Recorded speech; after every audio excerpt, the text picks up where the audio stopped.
Welcome to another episode of The Caribbean Edge. I don't think we're actually live. 1 second, ladies. Thank you for joining another episode of The Caribbean Edge. So nice of you to join us this evening. My name is Dawn Wilson, if you're joining us for the first time. And I also have with us Miss Isna Tianti. Did I say that right? Yes. Yes. And also join us, Miss Michele Hogarth. Thank you both for being on the Caribbean Edge tonight. So glad to have you. Thank you for having us. Thank you for having us. Thank you. Absolutely. So tonight's episode is about life after divorce, which a lot of women and men are going to relate to. So I hope everyone grabbed their wine, their beer, their water in my case, so that we can sit back, because this is going to be a show about, women, obviously, and what we go through in a divorce. But also, hopefully, by the end of the show, we can say we also survived it. And was it a good thing or a bad thing that we went through this life experience? It's probably just life, as far as I know, right? Yes. Okay, so first I want to start with Isna. If you could just tell us a little bit about you, what you do, and what you want people to know about you. Well, first and foremost, I am a child of the Most High. I am a proud mother of 3 now young adults, 23, 21, and 18. They're all in college at the moment, so I am an empty nester, but it is not what most have made me think it should be. It is actually a moment in which I feel liberated to know that now I have done all that I was supposed to do in rearing my children, and now it is time for them to gather their own lessons and experience of life and applying what I have taught them. I am an author, a spoken word artist, and jewelry design. I create jewelry, art, everything creative. I pretty much put my hands into. So that's what I have done that's my purpose after my pain. Well, welcome. Nice to have you with us. Thank you. Michele, tell us about you and what you want viewers to know.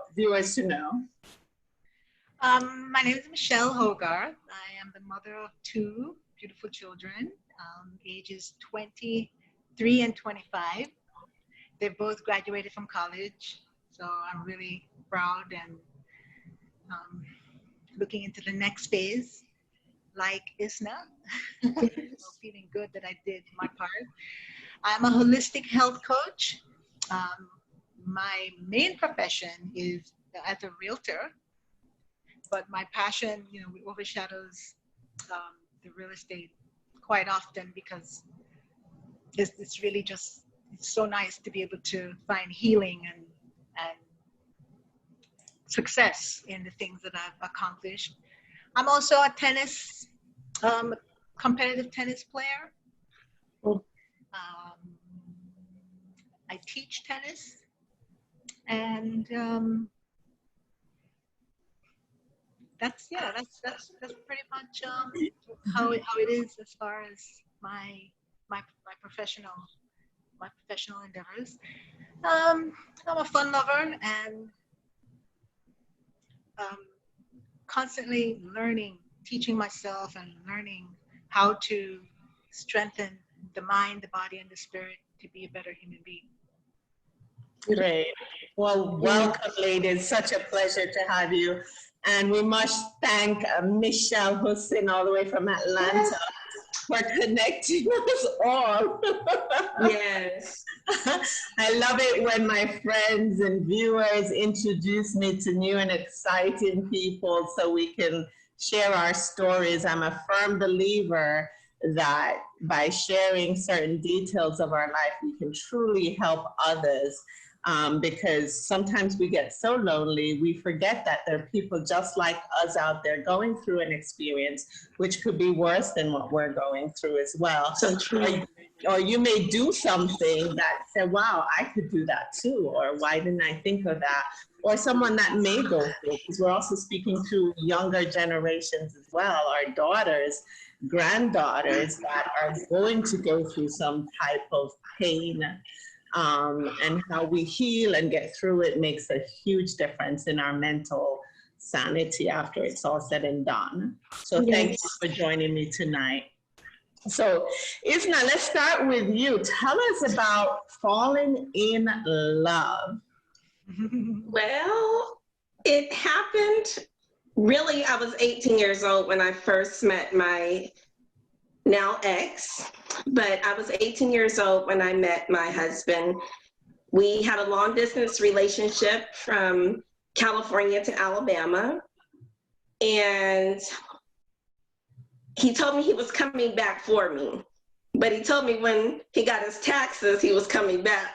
Well, tax season came and went, and he didn't come back to California.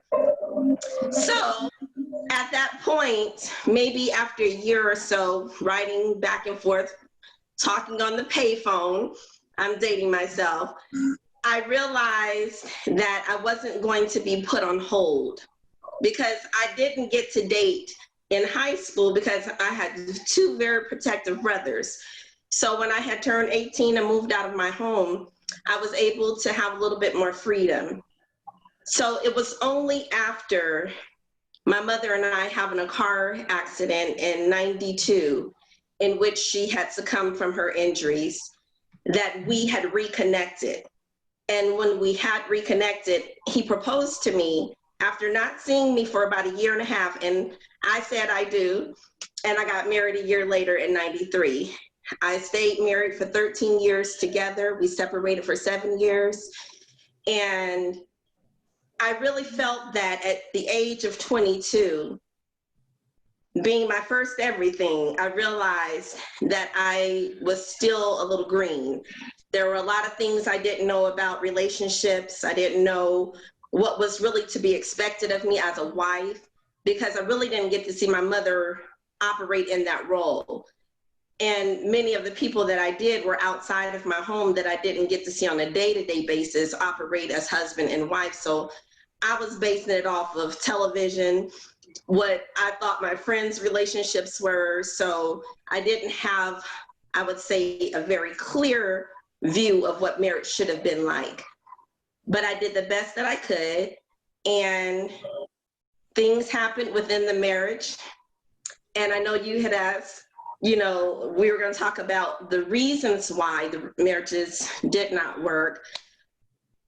Infidelity, but then I also will say a lot of my mental health issues in dealing with my military career and dealing with traumas that I had developed that also played a part in the residue that took place. So sometimes we have to ask ourselves, what came first, the chicken or the egg? What was the cause and the effect of why the marriage did not work out the way we had anticipated? So I don't necessarily say the infidelity was the only thing that caused the breakup, but it did cause the decline of the trust. And once trust is gone in any relationship, the relationship pretty much has been dissolved, especially in a woman's heart and a man's heart, I believe, as well. So that was my story of the breakup, the 7 years of separation, and 7 is the number of completion. So at that point, I said, you asked for my hand, you need to release it, because I'm not going into my 8th year, which is my new beginnings, having to tell people who are approaching me, asking me if I'm single, and I had to say, no, I'm separated, and separated is still married. So I felt a lot of guilt in trying to start up relationships, even though I was separated. So not to say that I didn't, because we keep it in 100, right? I had entered into relationships, and so had he prior to, but during that 7 years, I realized I don't want to have to identify with saying I'm separated, because separated to me still meant married. And my moral fiber wouldn't let me sit well with those words ringing in my ear all the time. You still married, girl. You still married. You're committing adultery. So I still was considering myself committing adultery because I was dating during the separation phase. So I needed him to release me. And once that happened, I was released in every aspect of my life, free to become who God had called me to be. All the gifts and talents had been suppressed, now was fully operating. And it's not to say it wasn't without struggle, because struggle was a part of my process. Breakdowns only to get built back up. But I have had several incidences revolve around the traumas that I sustained in the military, out of the military, that really hindered my progress. But each time that I fell, I got back up and became stronger. So first and foremost, thanks for your service. What branch of the military did you serve? I was in the Air Force. Okay, cool. Yeah. Thank you. You're welcome. I want to ask you about the breakup. You mentioned cheating was one of the factors, right? Yes. So did you find out he cheated or he told you? I'm seeing someone. Which one? The first one. Okay, we'll do with the first one. The first one, he actually told me. Oh, okay. And it wasn't long after we had been married, but the first words I uttered was, "I forgive you." Wow. I felt like someone was puppeteering me, but I knew that it was coming from a genuine place, because I said better or for worse. And I was assuming that that was part of the worse. So in my saying I forgave him, I really had good intent in saying that. But if I am honest, I held that against him for many years, because I felt like, here I am, I offered myself to you in all my pureness, untouched, and I waited for this. And so I was feeling some kind of way, and that, how you gonna do this to somebody that was a virgin for you, who waited, who dedicated her life, moved from California. I used to be a runway model, so I gave up a lot of things to be with him. So I felt betrayed, but I felt that I still had the capacity within my heart to forgive. And I did, as long as I could bear, but it's that nagging thing in the back of your head that when someone violates the marriage that way, the only thing that I can say kept me going more on a positive trail was the fact that he told me. I could have never known. He could have lived with that till the day he died, but he felt that spiritually he owed it to me to tell. So I do give him credit for that. Doesn't take away the hurt, but I gave him credit for being man enough to tell me himself instead of me finding out. Wow, that is so powerful, because I see that. I mean, at least a lot of people don't tell you they're going to cheat, right? Or that they've cheated, and he told you, but he told you because he still wanted to work it out. Is that it? Did you ever go through counseling? We did, but I won't say, and it was through our church, but I can't say it was the most godly counsel, because our pastors at that time were very arrogant and tried to make it appear that everybody's relationship should mimic theirs, which in their eyes, it was perfect. And so we could not hold up to the standard of our pastors at that time. We were looking like, okay, you're telling us, oh, you wrong for this and you wrong for that, but we're in counseling trying to get it right. So I would definitely tell anybody listening, be very cautious who you get your counsel from. Just because they're a church doesn't mean that they have the script or the plan to get you and your man on the right path. That's right. Yeah. And a lot of people, that's so good, because a lot of people can relate. I mean, I know me being island, I have that mentality somehow. It's like, what is a counselor going to tell me that I can't figure out myself? So you're right. If you don't find the right counselor that can relate to you, it surely can impact you. And that's one of the things that as we go through like Black Lives Matter, I'm finding out that there are not a lot of counselors that can relate to different cultures and different people and their experiences. So the same thing in your divorce, you have to find the right person. And it always isn't the church, because it has its own dirty laundry. Because they will eat your business in Sunday service. And we were the topic. And I'm like, how come that sounds familiar in the sermon? And it's your story. Yeah. So we're going to get Michele to catch up on this conversation here. Michele, tell us about falling in love and your experience with love and what you went through to get to the point of divorce. Yeah, thank you. Well, my story is one of living in Florida and going away on a 3-day vacation with a girlfriend, and meeting this guy. You know, I went to hedonism, where I don't know if you've ever heard of hedonism, but it's in the grill. You know, it's a place where people get more relaxed, and there's a nude beach and so on. I'm very conservative. I'm Christian, but we went there. I met this guy, and it was just so beautiful. So I had such tingling feelings, such just excited to be where he was, and the whole thing was just so magical. And before I knew it, before we even finished the first weekend, we'd already been so passionate, and had sex, and it was it was very explosive. And it was really a wonderful experience, because I was a flight attendant, and I traveled extensively throughout the world. So I got to come and go from Florida quite often, and learn to play tennis, horseback riding. It was just really wonderful. And then, of course, what really drew me to him was that he was a Christian, and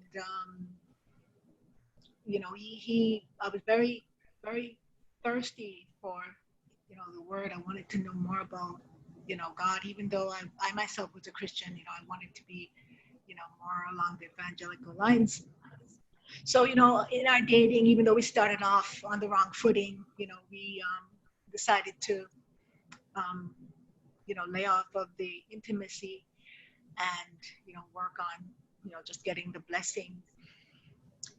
Pan Am went under. That was the company I used to work for. So the traveling ceased to be as often and as free. So it became a lot more expensive to see him, and we just decided to make the situation easier and less expensive, to join forces, get married, and I would move to Jamaica. So it went well for years.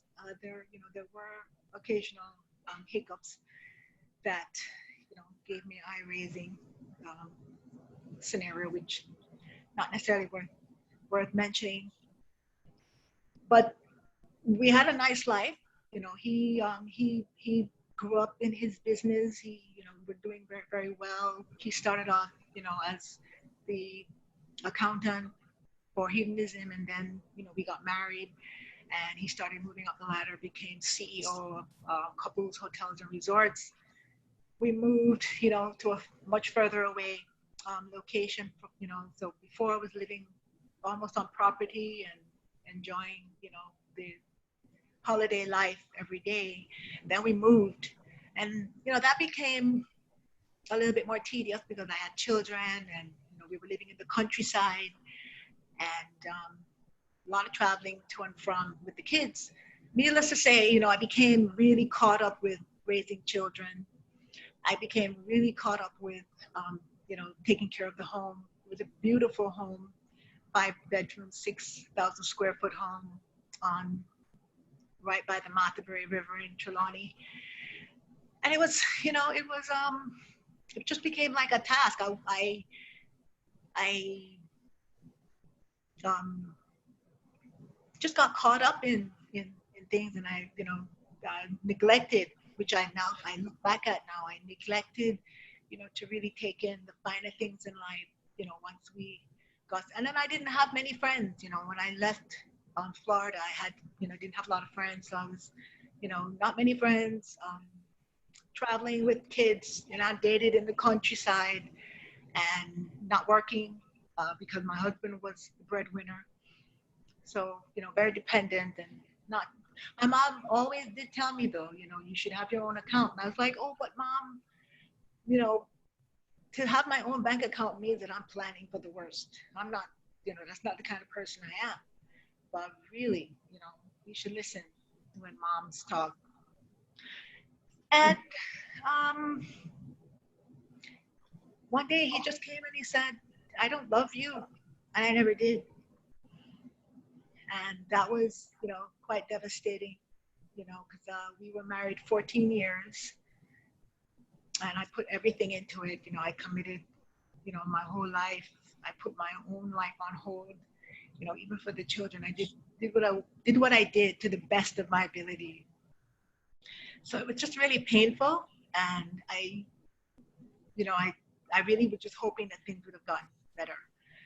We went to see a counselor who, as Isna mentioned, you have to be very careful, with the counseling that you get. And I didn't really, wasn't very good support. Went to another counselor who said, well, Michele, guess what? He looks like he's long gone. So basically he, wanted to move on. He moved out the family home, moved in with his girlfriend back in the city and left me in the country where my children ended up spending a lot more time with dad because he's the one who left. And my life just fell apart. It's been 7 years. Yeah. Wow. It's been 7 years. And, things really had to hit rock bottom for me to begin to rise up. And basically, I ended up having health issues. I had fibroids. I had a thyroid mectomy, which I only had half a thyroid, so I was, on medication. And doctors wanted to do surgery, so not happy, not sure how life is gonna end up.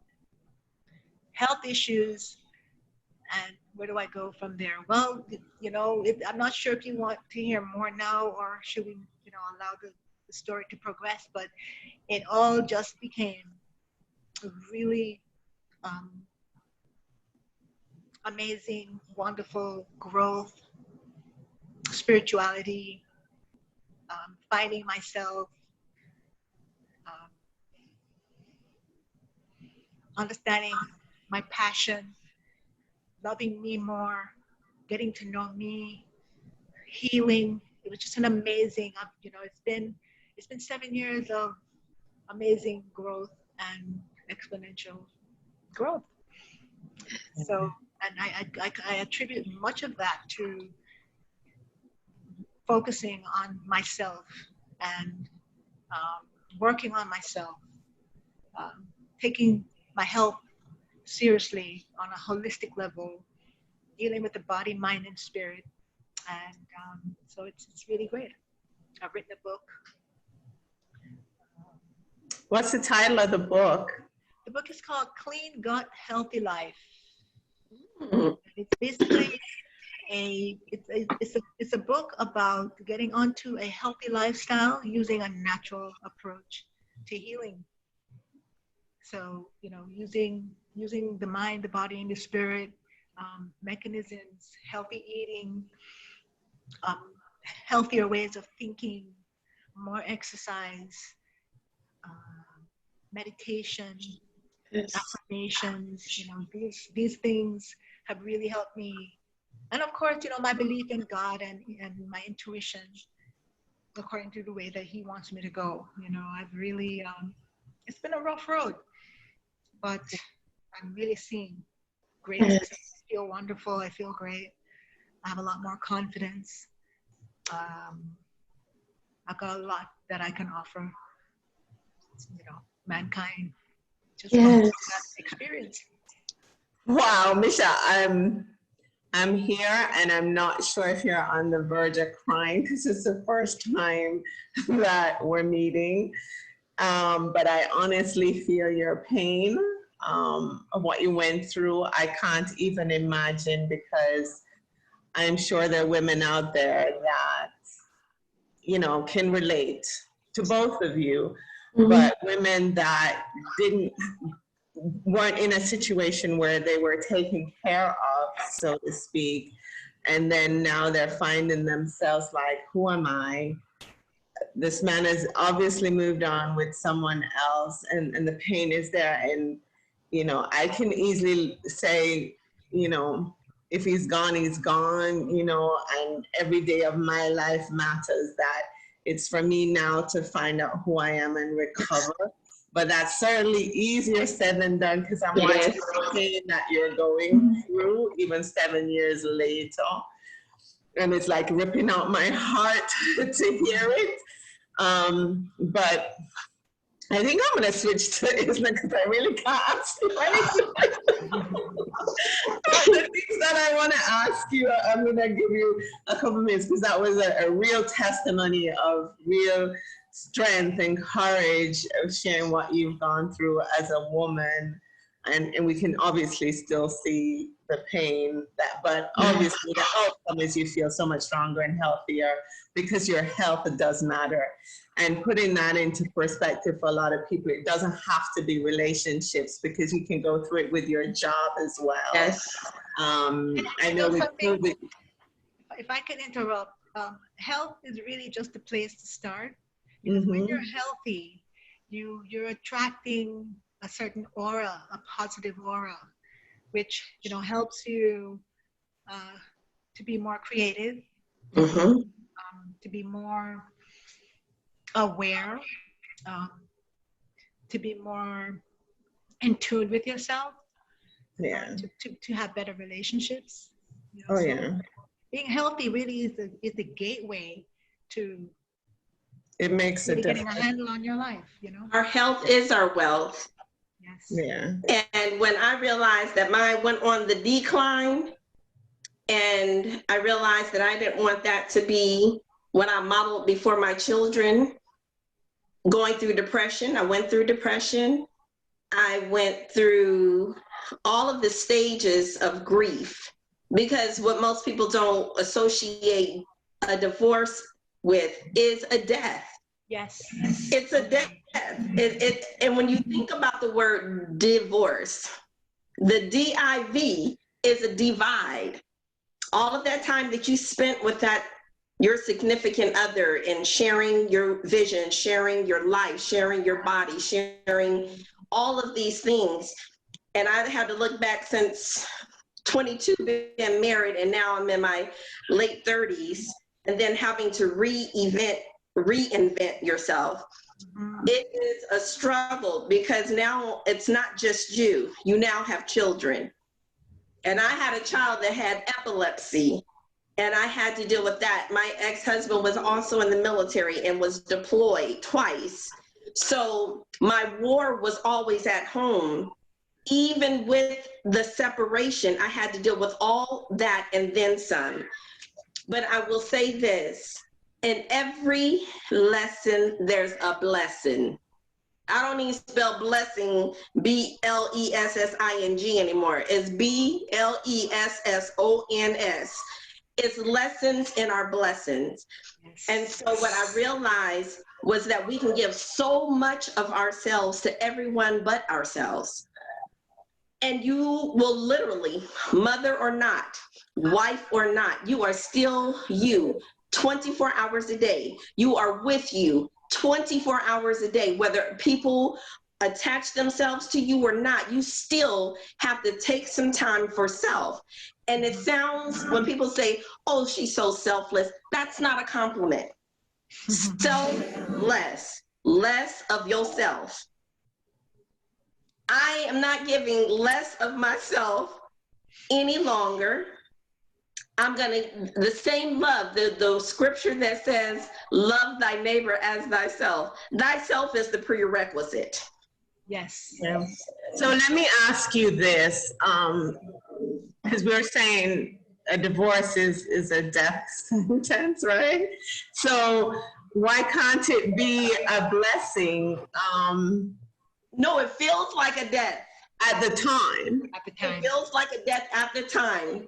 I'm not saying, look, please don't misconstrue that. Not just clarifying here. I am clarifying. It is not a death sentence. There is life. There is and life. I don't want to make light of it either, because it can be. There are people that feel like they can't go on. There are people that have committed suicide because they don't know how to function. Like in Michelle's situation, where she had given up and gone to another country to live and was well taken care of in a beautiful home, and yet she was still alone. And then she ended up getting a divorce anyway, right? So it also shows it's not about the money. And I look at relationships personally now different than when I was younger. I was so in love. I was so emotional. I thought I'd be married forever. I would have my kids, and I end up with 2 dads for both my kids. I never thought I would have more than 1 dad for my kids, yeah. But life happened. And if I look back at those relationships, I don't look at them. I don't think I did look at it as death at the time, but I was devastated because it's not what I planned and hoped for. But for me, I guess that inner strength is that I knew I would get through it. I guess because I grew up had to be so strong as a little girl, and I'd overcome so much to that point. I knew I would get through it because my faith is not in one other human being, but not everybody can do that, right? So everybody has a different way based on your life, your upbringing, your circumstances, your culture. What exactly is going to get you to find that strength, to get you to get out of bed and know that life is not over because someone can't be with you. I think people grow apart. I wouldn't date the people I dated in my past now. Well, not all of them, maybe 1 or 2. But but you see what you mean? You know, there's some strength in there. So death is probably a little harsh. Well, no, I only liken it to a death. Not that it is, but the dying of a relationship, the ceasing of it. But and there's so a celebration of it. But sometimes isn't there to some point, because I see people posting stuff happily divorced because you've been in that situation for so long, you've compromised yourself, you've compromised for the kids, you've compromised for finances, and every day we're getting older and older, and at what point do you say, I want to live life for now. I don't want to be married to somebody that is not going to make me happy. We just need to come. It's not even about happiness, because happiness is based on happenings, and happenings change all the time. So I realized that I had to find an inner joy. That's right. An inner joy that can't be taken by somebody at any given time. But that took a while to come to an understanding that it was up to me to take that back. I had relinquished too much of myself to everyone else, yet did not put enough insight back into me. I'm learning now, and I'm so grateful. I don't give from an empty cup anymore. You're only gonna get from my overflow. That's right. So my overflow is all yours, but you will never deplete me. You're not gonna deplete me, and really, I know it sounds arrogant when people say you will never complete me, but you don't. If I don't come to an understanding that I have to be complete within myself, and then I present my complete self to that other half, then we are whole together. You come whole, I come whole. And it doesn't mean that we don't have holes in us from where there have been darts thrown at us and bullets shot, figuratively speaking only, but feeling that way. But when you feel yourself back up and realize that God brought you here on purpose, for a purpose, with a purpose, outside of everyone else, your children included, then and only then will you really be allowed to embrace and liberate yourself to really start operating in your purpose and forgetting gradually about the pain. The pain will come back because that's what trauma does. You'll be reminded of it because there are triggers, but don't allow the triggers to keep you in such a place where you're always hyper vigilant about who's out to hurt me now. You know, is this man lying to me? I give everybody a clean slate. You get a clean slate with me when you first meet me. Now, when you start adding your untruths and your deceptions and all that, I know how to erase all of that. And it's not that I don't give people chances, but I give you so many chances to the point where it cannot now become a factor in which I see less of myself, trying to see more of you. Yeah. So I want to switch a little bit to talk about finances, because finances is huge. It's huge from a man's perspective, and it's huge from a woman's perspective. And a lot of times we're going to agree to disagree on it. So you both, which is beautiful because you both have two different perspectives on finances. So Michele, tell us from your situation. I know you went from someone being taken care of nicely in a different country. You'd given up your career. Now, what happened then? Were you divorced amicably, 50-50? Well, yes. Well, one of the things I determined to do from the start was to make it as fair a divorce or as fair a separation as possible. I think my situation was, I was very blessed because he moved out. I had the luxury of living in a beautiful home, and he was very faithful to pay all the bills for 4 years, because in Jamaica, you have to wait, a period of 3 or 4 years before you can actually be granted a divorce. So, he was very gracious. My money came every month, on time.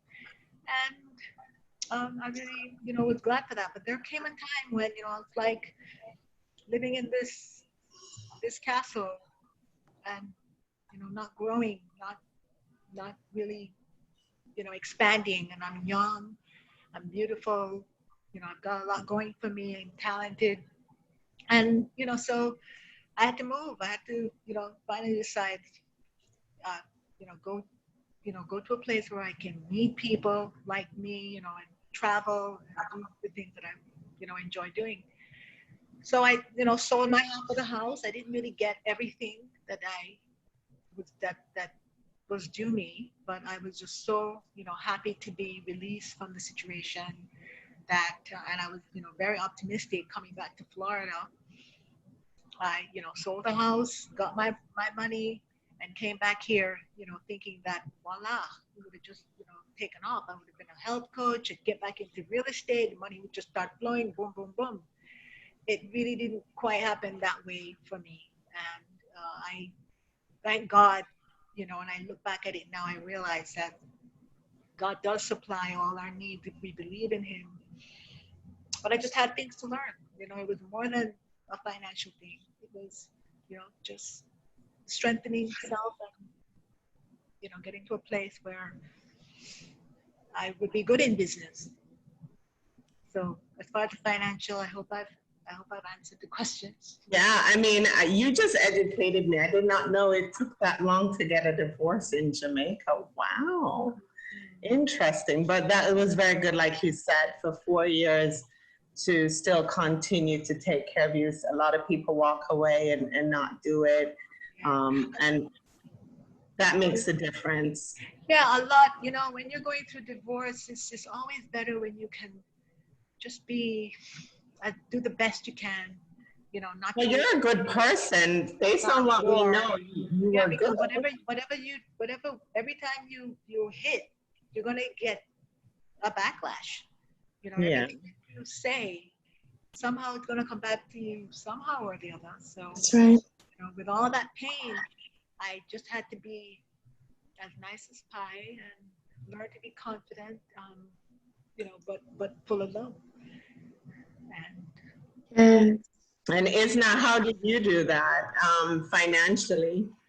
well, when he told me on Valentine's Day that he didn't love me as well, and I was like, oh wow. So he already had in his mind that he wanted to go. I went to the bank the next day and I split everything to the penny in half. And I had a cashier's check for him and a cashier's check for me. And I bought a home for my children and myself at that time because I knew we were going to be parting ways. And I wasn't confident that he would make sure that everything that we had worked to obtain together would equally be shared. But I knew that I had to operate in integrity. And so when I split it to the penny, I knew that a large portion of mine would be going towards our children that would be in my custody. So in all truth, it wasn't a fair split, but it was an equal split. And I to this day, I would do it the same way. I would never try to take more nor less than what I feel we both had contributed to the marriage. And so with that, I wasn't the best with my finances. In actuality, he helped me. I learned from him how to manage the bills, how to manage my finances. He was really strict with money. So I'm glad that he was the type of person that he was so that I could learn something. So it wasn't as bad when I had to be on my own and had to manage.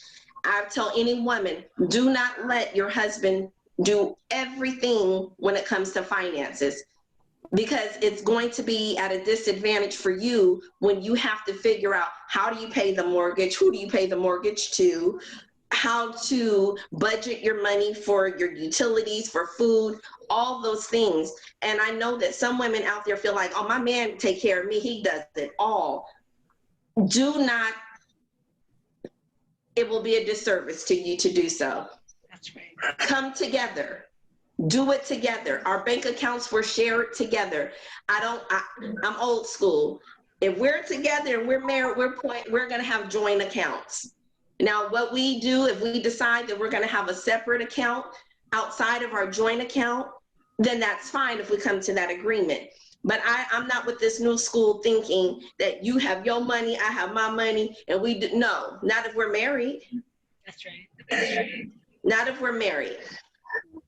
Okay, so let's talk a little bit about the kids. I know Michele touched on it a little bit that her kids went off to stay with dad on another part of the island with his new girlfriend. So what's your relationship? It was coming and going.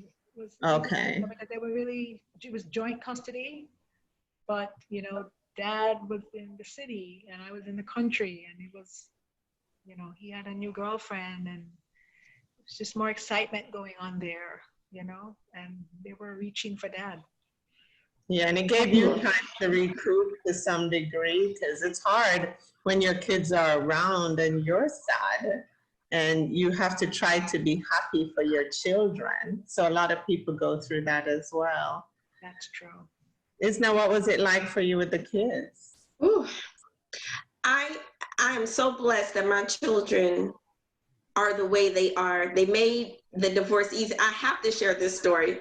My oldest daughter, I think was 9 or 10 when we separated. And I was trying to figure out, how am I going to tell her that her dad and I were going to be separating? This girl is so wise.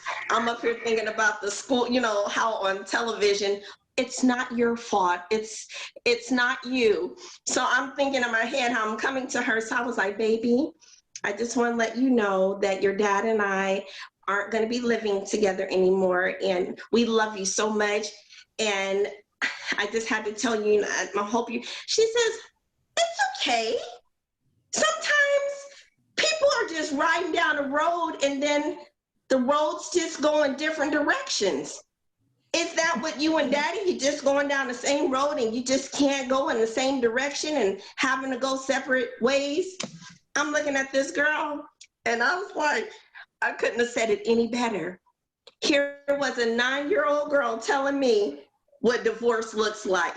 Going down a road that splits off because you can't go in the same direction any longer.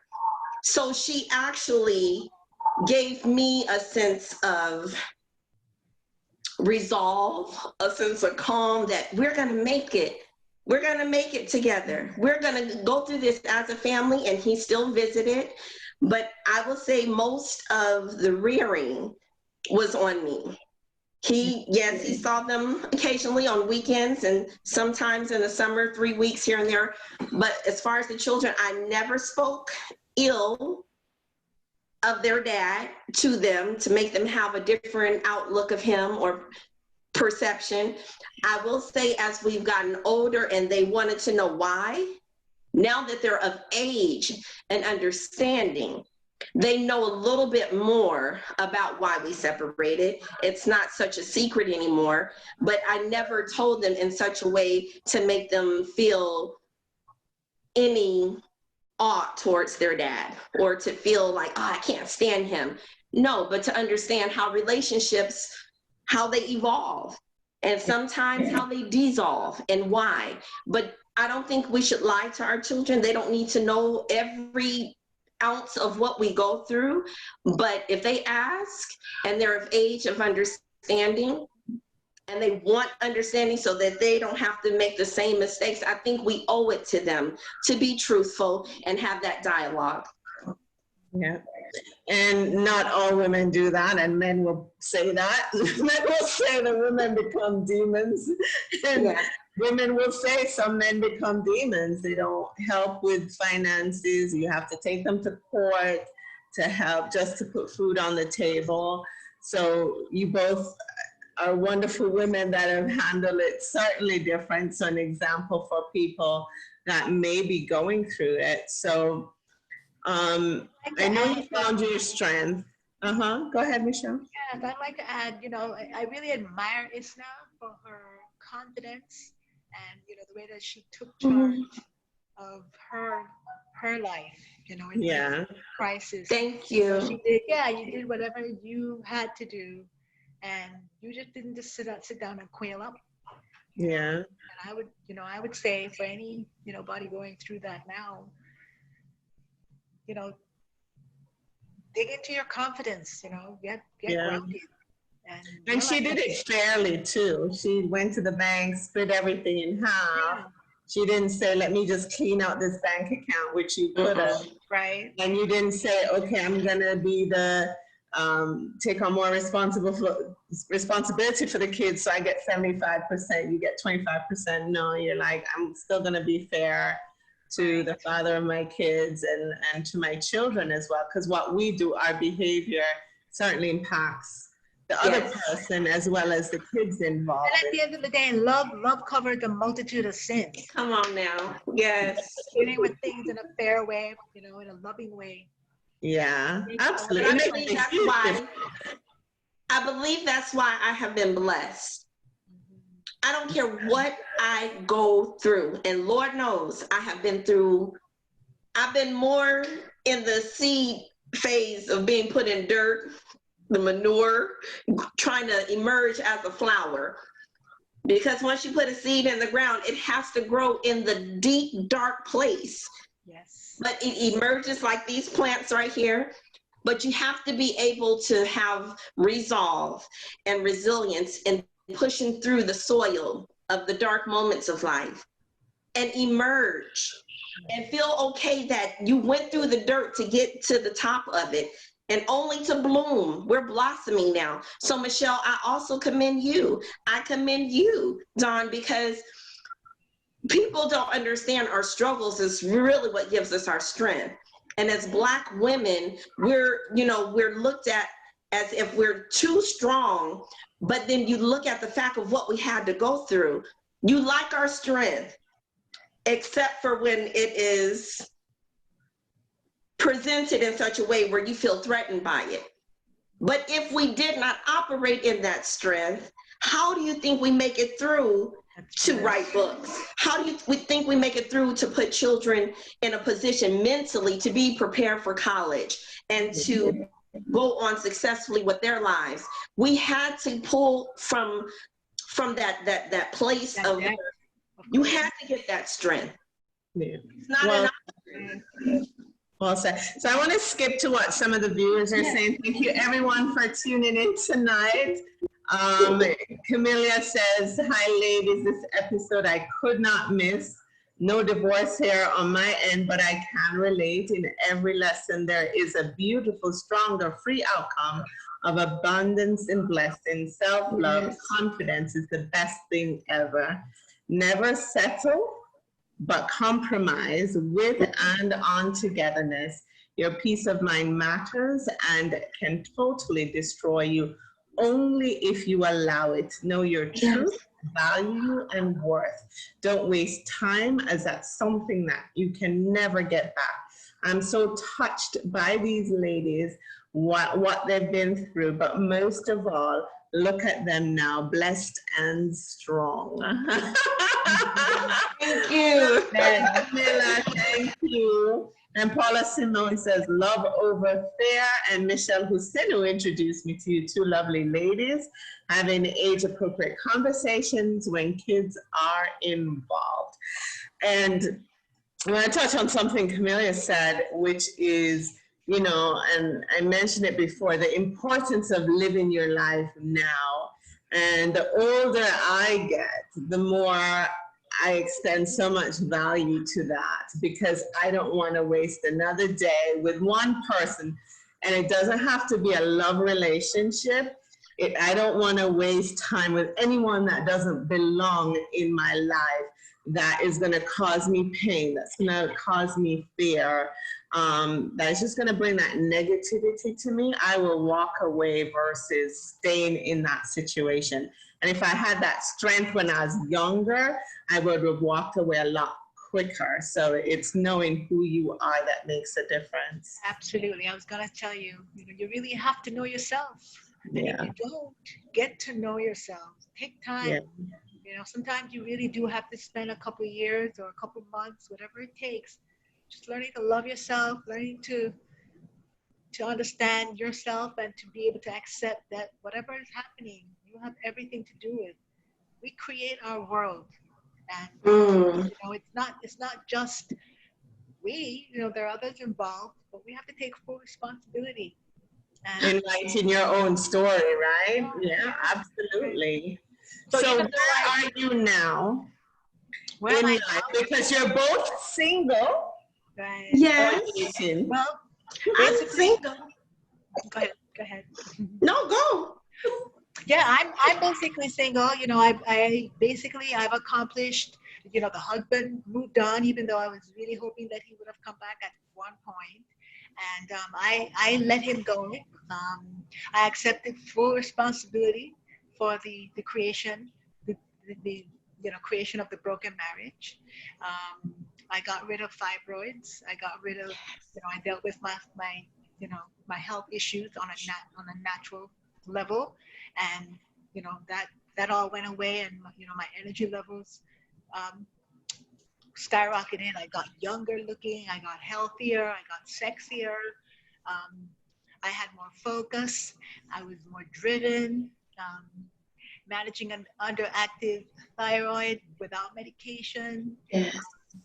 And the list goes on, So I'm a world traveler, loving, accepting, happy, thriving, creative, and going after life's dreams. It's like. And you're right here in Florida. Yes, I'm back in Florida. My life has just begun.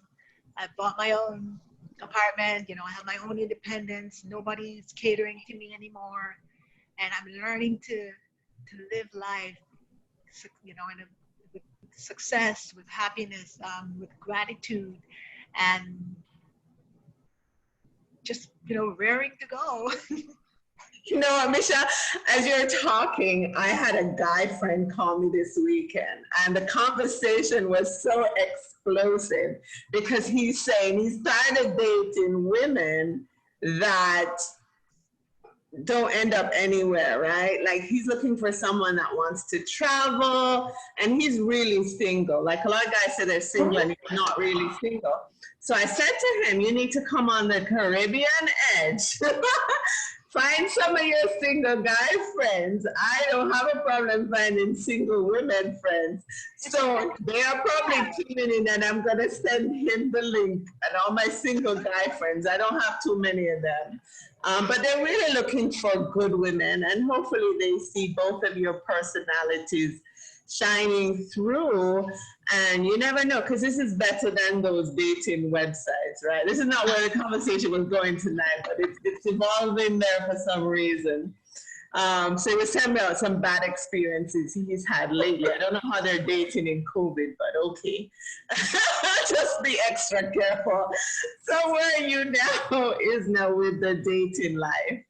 I am single. I did attempt dating at last year, like November of last year, and I really thought that I had found someone that I had connected with. I generally don't post on my social media pictures with the guy, but this guy made it to the posts, and everyone was all happy, had all these 200 plus likes, and oh my gosh, you guys look so amazing. It didn't work. And I realized I wasn't going to walk away with my head bowed or in shame. Things sometimes just don't work out, and that didn't. And so I have reserved myself to find, not so much find as in looking, but make myself available to attract that which I believe I am. And I think that will be a great, beautiful relationship because I'm fun, I am thoughtful, and it's not in conceit when you know the qualities that you possess. But I do think of other people. I'm empathetic, and I'm pretty much an empath, which I won't say is such a good trait. But I realize that I am not afraid of love because love didn't work out the way that I thought it should. I am open to new experiences, and I'm looking forward to the rest of my life being shared, even if it's just with me. But if God has someone for me, my Boaz, my Proverbs 31 man, then I am open to receiving that love. So yeah. Well said. Yeah. So we're certainly looking for love. We certainly want someone that's just going to make you smile and accept you for who you are. And what's some of the things that you're looking for now? Because it's probably changed from when you were younger. What are some of the things that you're looking for in a man? Integrity, authenticity, the willingness to work truly as a team. And it's not really, I know people think we're always looking for looks, but I'm honest. I have really fallen in love with men. It was not based on their looks. It was based on how they made me feel in our conversation, the in-depthness of their thoughts. I need a man who can speak to this before getting that. You've got to stimulate my mind. You have to be spiritual. I cannot cohabitate with someone who is not connected to the Most High and understand that they have the ability to speak a thing and it manifests. I need someone who understands that their words are just as powerful as their actions shown. And I'm looking for a guy that is awakened, one that just taking care of themselves, loving themselves, ambitious, having, similar likes that I do. I play tennis, I play golf, I like to travel. Um, somebody who has grounded in God, who loves the Lord. But somebody who is smart, witty, all those wonderful things. That keeps the fire burning, because Yes. you want the Yes. person to grow with you as well, and Yes. to laugh and have fun. Because if they come into the relationship one way and then they change and not continue to grow, then that's difficult. I've always said I can't date. I hope, because you touched on something, Isna, about looks. And I think for many of us, I personally want someone that's appealing to the eye. As we get older, people don't seem to be as appealing to the eye, so that's a challenge. Well, you know what? But it's like, if you smoke, I'm not into smokers. If you drink a lot, I'm not into that. So there's certain standards, right? And if you're a healthy person, like I play a lot of sports, so it's important to me that this person has clean hygiene, that they care about themselves. I mean, not everyone eats well. I eat decent, healthy, but I have a wicked sweet tooth, But I work out to compromise for some of that as well. So there's certain things, but everything you ladies have said are the things that we're also looking for. But someone gave me that advice though. They said it's the ugly man. You should date the ugly men because they treat you better. That's not true. Not Always true. And when Also, I say ugly, I'm sorry, go ahead, Michele. Yeah, I would also say that light attracts light. So, however you are, whatever level of energy you're vibrating at, those are the kind of people that you're going to bring into your space. So this is why it's important to take time to raise your level of your vibration. You raise your level of vibration by being healthy, eating healthy, exercise, taking care of your stress levels, and things like that. So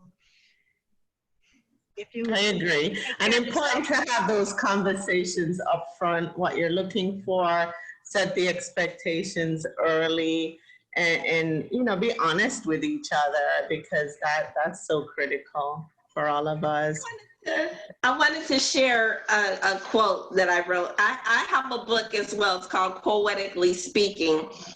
And time and date each quote, but this quote came to my thought process. I was talking to my brother. If you're not careful who you're yoked up with, you'll become scrambled eggs. And I know it sounds like, but if you're not yoked and a yolk is whole, you start scrambling that thing up, you just all scrambled. You don't know who's coming, if you're coming or going.